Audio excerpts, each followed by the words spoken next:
So showers are moving in our area tonight, but they're going to clear out just in time for the weekend. Which is good because we have a lot happening in the area this weekend. We got a ton of stuff happening. We have the marathon, we have St. Patty's Day, and for once it's going to be a nice St. Patty's Day. But you know what? Big news today, we hit stage 5. Yeah. And we thought, Caitlin and I thought we would hit stage 5 today. Question is, are we going to hit the peak over the weekend before the cooler air rolls in? Is it possible? It's possible. Okay. Caitlin's been talking to Mike Litterist at the National Park Service. So, Caitlin, what's the latest?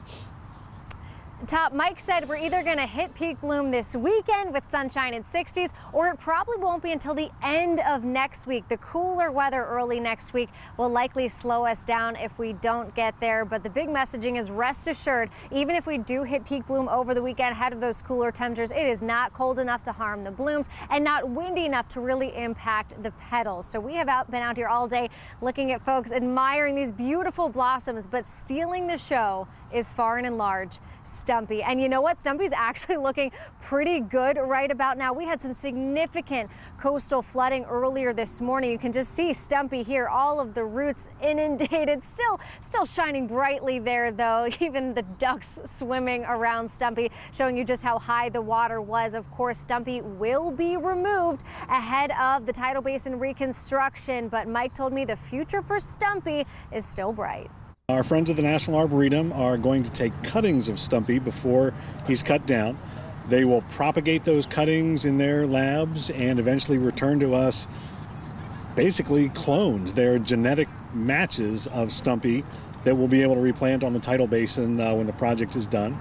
And all of the trees that are coming down will be mulched. We bring them back out onto the National Mall, and that mulch helps protect the fragile tree roots of the cherry trees and the other trees. And as that mulch breaks down, it becomes soil that provides nutrients for trees for generations to come. So Stumpy and the spirit of Stumpy will live on in the mall for years.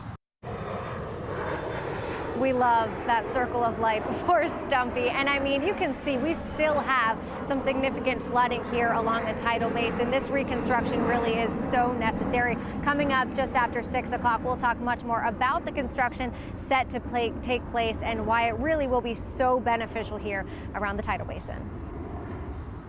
Well, that sounds all good news and good. And let's hope Stumpy makes the transplant, because that's tough. You know, a lot of people don't realize that cherry trees don't usually live 100 years. They have a lifespan. Stumpy is holding on for dear life here, so I have every confidence that he'll have a great second run at things. Okay, Caitlin, thank you. Live at the tidal basin.